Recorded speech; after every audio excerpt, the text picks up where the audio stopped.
Welcome, guys. We'll just wait for a few people to tune in, comment your thoughts, and then we can run through it. I've got a few. Hopefully you do as well. G'day, Shane. Hope you're going well, mate. Obviously, pretty shattered. Keep commenting, guys. This is where we get to vent, and we're not going to go too personal and go crazy on the team, but I just want to say that all week not all week, but since Thursday I've been pumped for this game. We're playing a team that's very experienced. Geelong's average experience per player was 140 games, which was double ours. They've got a lot of senior heads, a lot of players over 29 and over. They've rested some very good players and brought them in. One of them kicked 4. Tom Hawkins kicked 5. 2 Geelong players kicked as many goals as we did. We didn't kick a goal after half time, and we lost by 59 points. So that's kind of where we're at right now. I think, I'm trying to keep it, keep some perspective here. I don't want to hate on, which is unlike me. Usually I'm very emotional. I'll come on here and just go nuts and say everyone's fucking shit and I give up on the team, this and that. But realistically, we're going to have blips. We're not going to go through the season undefeated, although I thought out of all years to get Geelong and to be competitive, this would be the year to do that. And again, we just fuck it up against Geelong. I'm sick of losing to Geelong. I watched it with my roommate. He would have been in this review if it was a closer game, but it wasn't. And I didn't want him in this because he would have copped it from you guys. He would have copped it from me, and it would have been fun for anyone. So better that I just come on here and chat away. But just, you look at this game in a nutshell and you think midfield. That's where we lost it. We lost it in the midfield. Zach Jones being rested, I find that very interesting. I don't know why he wasn't rested against the Gold Coast or even waited till next week against Essendon. Instead we rest one of our best mids against one of the best midfielders, in the competition. Best midfields. Duncan was great. Menegola looks like a 10-time Brownlow medalist, the way he went around it. Jack Stephen looks like Jack Stephen from 5 years ago. We were out-coached, exactly right, Trudy. We were out-coached, we're outgunned, we're outmanned. We looked slow. I know it was a 3.5, 4-day break. Geelong only had 4 or 5 days as well. So they prepped for this. They were primed for this. Dangerfield in the post-game interview said that they were ready for this. They wanted to test themselves against a formed team. We were that formed team. But what is the most disappointing? It's not just the margin, but it's the effort. The lack of effort. We laid 34 tackles, I think, for the game. We had 24 midway through the last term. We only tried a bit late to just kind of redeem ourselves. But by then, the damage was done. Tom Hawkins kicked 5. Rowan kicked 4. Some of the goals that we conceded were atrocious. Just some of these ones where everyone went for the ball. No one waited out the back. And the ball inevitably always just came out the back to a free Geelong player. And they just threw it on the boot and it went in. Everything went their way. The umpiring, I thought, was suspect at times. I'm not saying it's the reason why we lost, but not by far. We were poor. Geelong were better. But there were some inconsistent calls that weren't paid, and that's just something that, just adds to the loss itself. Geary in the forward line on Tom Stewart didn't work. Tom Stewart had a day out. I think he had over 20 possessions. Useless in that part of the ground. Again, too defensive. It worked on Doherty, but when you're putting him on one of the best intercept marks in the league, it's not going to work. It's not going to work. We started slow, but Ed Phillips kicks 2 goals, and I'm thinking, okay, we're a chance here. We started slow, but we were with them. We got within, I think, 4 or 5 points, and that was the last goal of the game. That was the last freaking goal. I think the Josh Battle goal might have been the last goal we kicked for the game when we got within a kick. Or maybe it was the Jack Billings snap. Jack Billings snap. Midway through the second term. From then on, I think it was 7 or 8 or 9 consecutive goals to Geelong, and they run away with it. We were shot, I don't want to blame the turnaround, but that may have some factor. We're young, and I thought, if anything, it would affect Geelong more because they've got the older bodies, but turns out they're more experienced and they knew what to expect. They could handle it.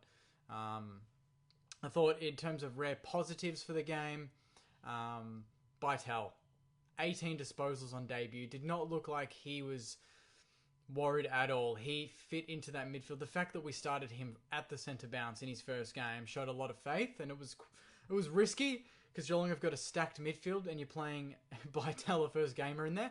But he finished with 18 disposals, had 7 in that first term, and was consistent for the whole game. He didn't have a good 1 or 2 terms and just disappear. He was good for the whole game. He's a massive up for this game. You know, Bytel, 18 disposals, that's phenomenal. I thought that Jack Steele did what he does every week without being amazing. He just got the job done, over 20 disposals again. It was our forwards. You know, let's cut to the chase. Dan Butler was quiet. And I'm not going to say that it was all his own fault, because I think a lot of his issue in this game was the fact that our talls weren't bringing the ball to ground. Every week, our talls compete. They bring the ball to ground. If they don't mark it, they at least create a contest. And that's when our smalls like Hind and Butler and Kent can get to ground balls and actually do something. I think up until half-time, Geelong had at least 10 intercept marks. The ball was not coming to the ground, and that's what hurt Butler. I thought that was, I'm not going to say that he had a poor game. I just think that it just wasn't his night. It wasn't the style of game that suited Butler. But what I didn't like was the fact that there were so many players that were off that, they just let it stay that way. They were happy to just say, okay, this is not my game. Why can't players just say, okay, this is not my quarter, but I'm going to try again, and I'm going to try again, and I'm going to turn it around and actually get the game going. No one out there said, okay, this is enough. No one, stopped the bleeding. And I'm happy to say that we lost and we weren't on. But the fact that we lost by 10 goals and we weren't in front at any point of the game, we weren't competitive at all, kills me. I can lose games when we try, but I can't lose games like that when we look like we didn't give a shit. But, we could have well been spent. 4-day turnaround against a very good team. It's always going to hurt, but I don't want to make excuses. If we're good enough, we get the job done, and the game was played on Geelong's terms. Scott he outcoached Rats, I really thought, and that's disappointing because Rats is very astute. He's very good at changing the game, and it looked like at times we tried to do that, but it just didn't work. We couldn't play on. We chipped it. We were slow. I think, I'm going to give Geelong credit. I think they really did congest the middle of the ground. We couldn't go through the middle. We had to just chip it around the wings, and it didn't work. And when they have such aerial dominance, they just continually get turnover after turnover after turnover. And that pressure in the forward line that they put on was enough for us to crack. It was, Carlisle was... that kick to Brad Hill from Carlisle that turned over and resulted in a Tom Hawkins tap in the goal square was ridiculous. But what was equally as poor was Brad Hill's effort after the player. Who cares about my bedroom, guys? Stop commenting about that. I hardly sleep in this room because I'm not here half the time. Let's get back to the game. It doesn't matter. What was I even talking about there? The effort on Brad Hill where he just kind of let, I think it was Guthrie, take the intercept mark and just run off, and he just said fuck and just left him. He didn't even go for it. And you can't even say that was because he was gassed or he was tired. It was just not... He just wasn't on. No one was on. Rowan Marshall was okay. He had 18 disposals. Yeah. I mean, I don't want to be too critical. I know some people think that I might be being too critical, but I expect more, and I don't want to just be like, all right, that's another loss. I don't... It's irrelevant. I felt like we'll pass this. But we were monstered. Sean's just said that there. One pillow, guys. You guys are just commenting on my bedroom rather than the loss, which is probably a good thing. Just distract yourselves from that performance and focus on other things. But, in terms of negatives, again, Membry, 3rd week in a row without kicking a goal. Disappointing. Max King, I don't know. Let me know if you think he needs a spell. He looked shot. I know that he's played his 10, he's played 11 straight games, and we've asked a lot of Max King, but whether we rest him against a team like Essendon and just give him a spell, I don't know. I feel like he's so important to our structure that it's a risk if we rest him, but at the same time, you don't want to burn him out in his first season after coming back from his injury last year. But at the same time, do we just back our team in? Zach Jones will come back next week. I hate to say it, but we probably could have used Seb Ross in the lineup just for his experience, just for his senior body. We liked senior bodies. Clark around the ball. Gresham was quiet. We were very lethargic around the ball. We weren't creative enough. We were just there reacting. And that at the end of the day, when you're playing a team like Geelong, who are just so well drilled, they had a game plan and they absolutely nailed it, and that killed us. We couldn't combat that. Within the first 10 minutes, we knew what Geelong were going to do.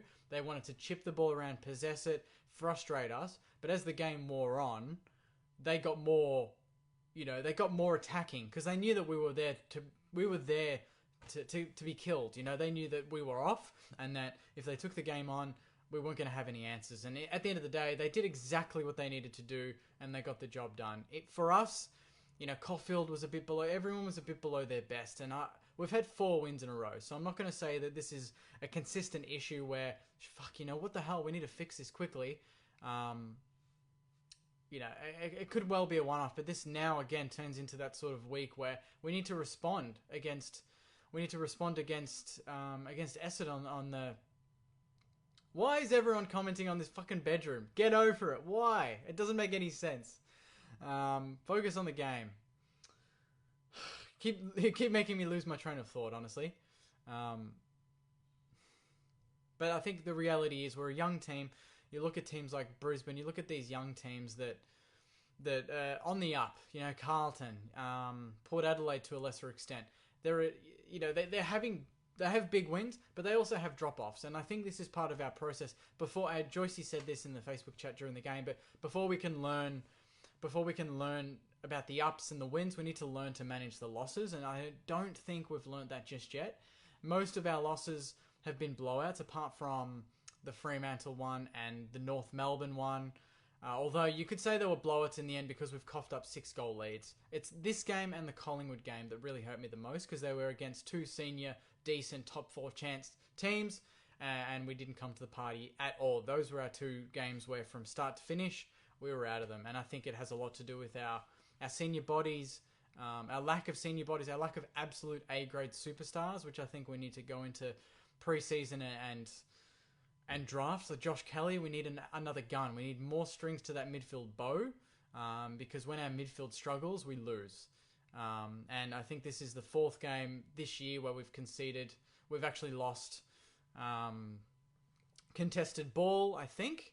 Although we were leading it for the most part, this is the 4th time where we've lost that stat and we've lost the game. So when we're not winning in the midfield, we're struggling across the rest of the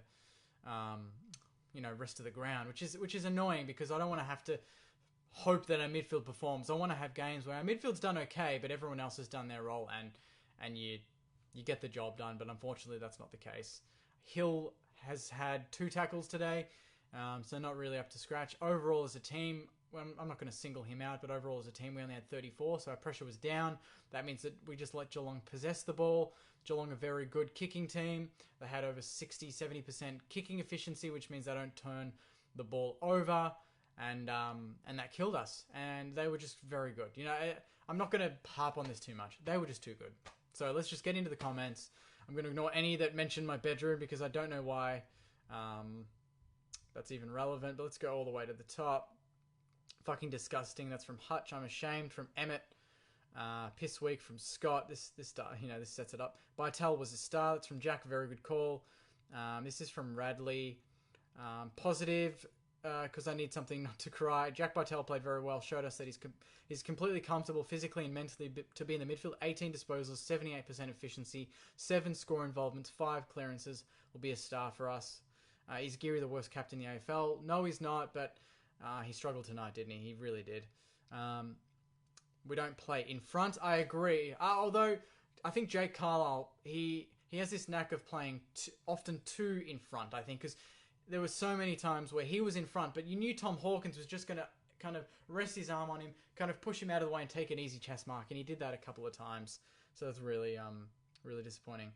Chad, shit me to fucking tears tonight, lads. Absolute joke. 3-day break or not.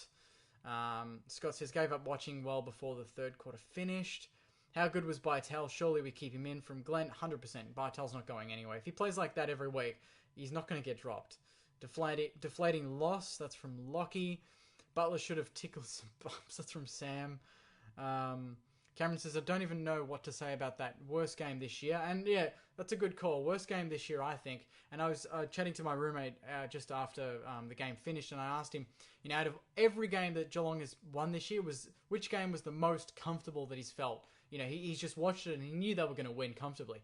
This was the one. And they've played some bad teams. They've played Hawthorn. They played North Melbourne, who have been struggling the last month and near the bottom three. And even North challenged them on 3 or 4 day break. We just weren't on, guys. And I mean, the writing was on the wall a little bit against the Gold Coast, where the Gold Coast really had us on, up against the walls for a lot of that game. They put us under severe pressure and were 10 points up, and we snuck the win. Tonight, we couldn't do that. We couldn't get out of jail against a very good senior team like Geelong. Matthew says, don't know how you can be bothered tonight, Jake, mate. Me neither, but I'm dedicated, and we're going to talk about the losses as much as we can talk about the wins. So you've got to take everything that comes, and this club definitely gives you a bit of everything. More, shit than not, but we've had a good run. Now we need to respond against Essendon on Sunday. Can't handle the short break. That's from Adam. Duncan says, Jake, I think we were cooked tonight. Great show as always. Thanks, Duncan. Jessica says, Bytel played a fantastic game. Should have rested more players. I agree. Geelong clearly had a plan. They rested 3 of their best players last week and brought them all, and they all did very well. I'm surprised that out of all, why we didn't rest more against the Gold Coast or even the week before against Sydney. Very surprising we're going full strength in those games, but against a team that we really is around us on the ladder and has now taken our position in the top 4, why we didn't rest players to prep for this game. Forward thinking wasn't really there. So I'm questioning that a little bit, why we didn't rest more players in the lead up to this game.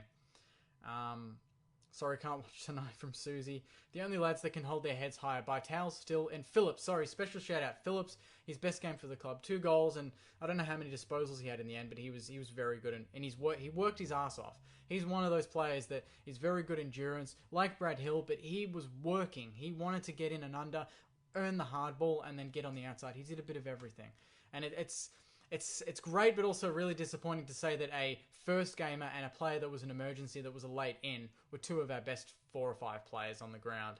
It's a positive, but it's also a negative. Downhill skiers we are. That's from Brendan. My eyes hurt. That's from James. Georgia says they're a team full of little babies, boys versus men with a day's less rest too. They still have a lot to learn. I agree. We have a lot to learn, and I guess we need to know that we'll find out on Sunday if we have learned, because we're playing Essendon, who are a bit of a hot and cold team. Their best is very good, but their worst is also very bad. So we're just going to have to assume that Essendon are going to come to play, and that means we have to come to play as well. Game literally gave me a headache. I can't even talk.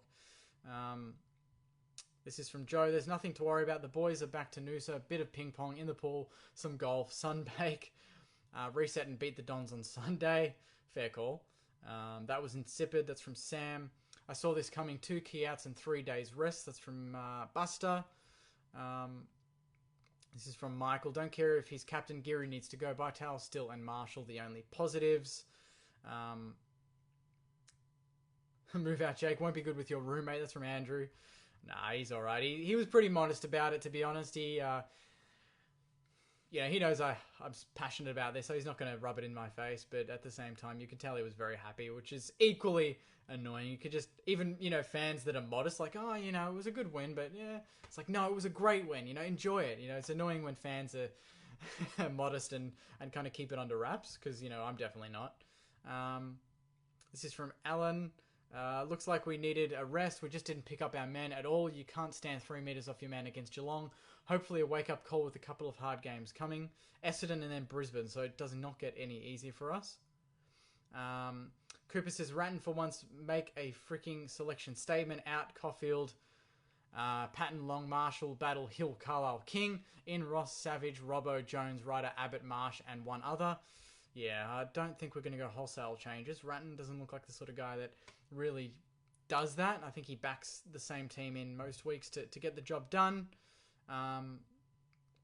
Our defenders didn't give their best effort though, Archie. I think, it's hard to judge the defence because our midfield was so dominated that the ball was just coming in with ease, and that means that we don't have players that can get back and support. And I think our best wins, like against Port Adelaide, was when our midfield was really hot and our pressure was through the roof. And that slows down the ball movement of these really good teams, and that means our defence has time to get back and actually man up and get into positions where they can just spoil the ball. But when the ball's coming in fast, the midfield's not putting on any pressure.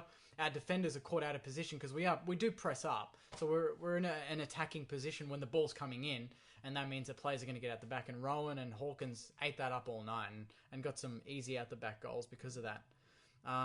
Jake says, Jake, good on you, mate. Bytel was the only good thing to come of this game. We looked slack. That's from Sam. Geez, Geelong are just a thorn in our side. We've only had one win over them since that 2010 qualifying final. I think we've had, the Gresham goal, a draw, maybe 2011. I don't know, but it's not. They're definitely one of those bogey teams that we just can't seem to get over. I'm angry. That's from Sam. Would be Gary Lyon's comments on Caulfield were effed. Didn't hear them. Not really sure what they were. Griffiths has also felt we were too small all over the ground compared to a bigger and heavier Geelong. Could be right. I've heard calls that we might have been too tall though, but the fact that they had so many intercept marks in that backline means that we're probably not tall enough, or at least our forwards weren't getting to positions where they could impact the ball when they weren't marking it. This is from Rory. Not sure why anyone expected us to win. We played our weakest midfield for the entire season against the hardest and most experienced and deep midfield in the league. Wish we'd rested more players to be ready for Essendon, to be honest. Fair call. I mean, Geelong are a very senior, very big-bodied, just get the job done sort of midfield. They don't fuck around. They don't have lapses like a lot of teams. They're just annoyingly very consistent. And tonight, they played a 4-quarter game. They got the job done and were far better. But it's just up to us to actually learn from this and get better. It was Master versus Apprentice. Good call. Bring back Loney. I don't think you can go that extent too much. I think our forward line in general has been good. I think just today we were just so far off the pace that it just didn't work, and we didn't get the ground ball for our small set to get into the game. Nick Hine, very selfish. Yeah, you could say that, but at the same time, he's been stellar the last 2 weeks, and a lot of his goals previously were because he just backed himself, which, when they come off, they're not deemed as selfish, they're deemed as classy, and look at him. But when they don't come off like tonight, it's easy to point a finger and just say that he was selfish. But just in a nutshell, I think Geelong were just too good. Our midfield was just inexperienced. We've got a first gamer in there. We've got Hunter Clark, right? We had Billings in there. We've got players that have generally not played in the guts, play in the guts against a team that have a set, for that they usually go for in the midfield, and they just got the job done. Boys went into the game expecting to lose. That's from Lillian. I mean, they did have that look about them, didn't they? They just didn't look like they were up for it. They didn't want to take the game on. And Geelong didn't allow us to do that. So they stifled our biggest strength, which enhanced their biggest strength, and it turned it into a weakness for us. We just couldn't get out of their press. Elaine says, can learn a lot from tonight's game. Not the end of the world. I agree. I'm now looking forward to Essendon and seeing how we go there. Essendon play on the Wednesday too, by the way, guys. So they're going to have a much shorter turnaround than us. We're going to have 2 extra days break. And they've been even more because they're playing the Wednesday. So they're going to have to recover Thursday, Friday, Saturday, and then play Sunday. Whereas we recover from the Tuesday onwards. So there's no excuses next week. Zach Jones comes back in. We're fit. We've got a good break. And no excuses. We have to get the job done against Essendon, especially because we play Brisbane at the Gabba the week after. So that's going to be another big test. Our backline was pathetic today from Joe. It wasn't great, but I wouldn't say it was pathetic. I think it was just an all around the ground sort of issue. Patton struggled. That's from Archie.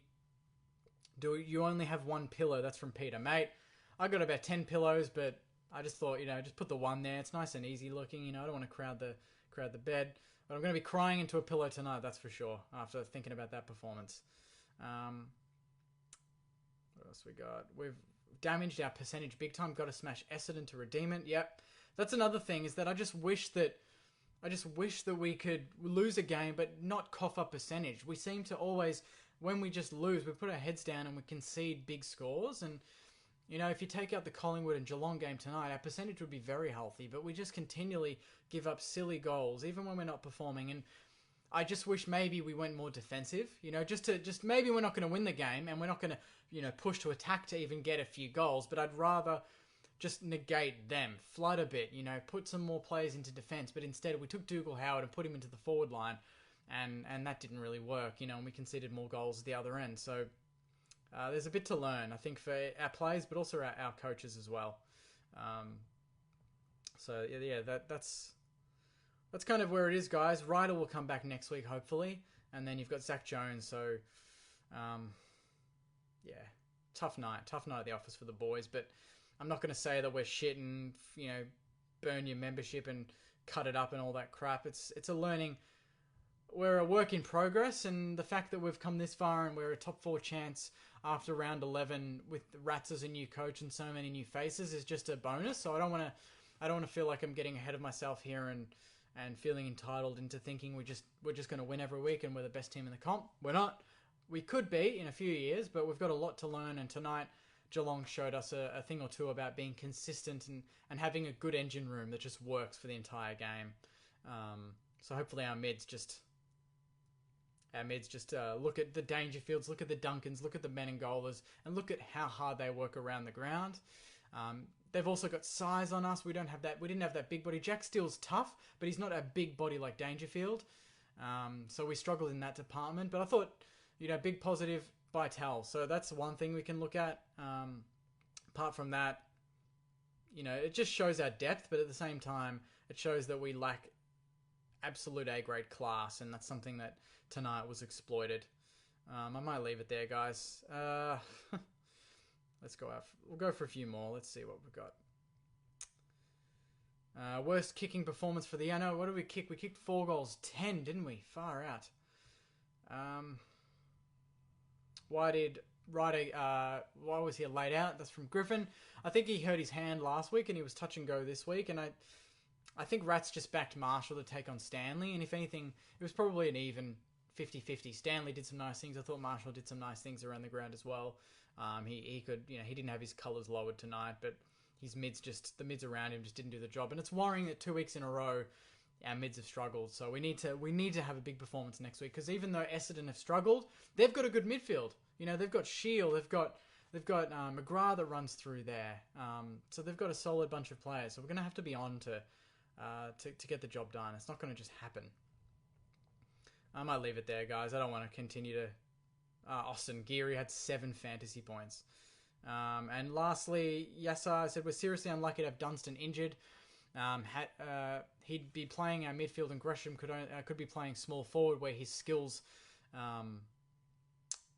his skills are on show. I agree. Dunstan's the sort of player that tonight would have been amazing to have him in. He's that big body, tough inside mid, and he would have added another rotation to that midfield that was tiring.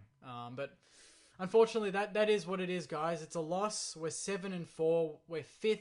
It's not the end of the world. I'm going to keep telling myself that. It's a lesson to be learned. We after we lost to Collingwood, we learned our lesson and had a few good wins. And every time we've lost, we've gone on a bit of a winning streak. So hopefully, this is another one where we can win against Essendon and go into the Brisbane game 8-4, and hopefully still battling for a top 4 chance. Because we're going to get some big, good teams coming up. We're still yet to play GWS, who have one of the best midfields in the league. We're still to play West Coast, who have probably the best midfield in the league, and Brisbane, who are up there in terms of midfields as well. So we've got three very good midfields coming up in the next 6 games. So we're going to have to step it up, guys. We're still very well placed to play finals for the first time in 9 years. But tonight it shows just kind of where we're lacking. But it's going to be, I'll judge it more seriously when we have a decent break. It's hard to judge how much the 4-day break affects a team. But tonight it looked like, we were massively affected, and Geelong just capitalised and played their best game of the season. And that's where it is. So I'm going to leave it there. Thanks for watching. Thanks for listening to the ranting, and thanks for commenting. Saints TV podcast is going to be interesting. That'll be out tomorrow night. So, stay tuned for that. Joyce and Marshall have some interesting words about this game. If you want to rewatch this, it's going to be up on YouTube. So Saints TV on YouTube, subscribe there and comment and like there. And then I guess, we move on to Essendon, guys. So I think because it's a short turnaround again, potentially the teams will be out on the Saturday. So whenever it is, I'll let you know. We'll do the preview and we'll talk about that game. It's going to be very interesting to see what the changes are, considering our performance and some of the players that were rested in Ryder and Jones. But until then, take care of yourselves. We're still 7-4. We're still in a very good position. We're still top 8. So it's not the end of the world. Thanks for watching, guys. Go Saints.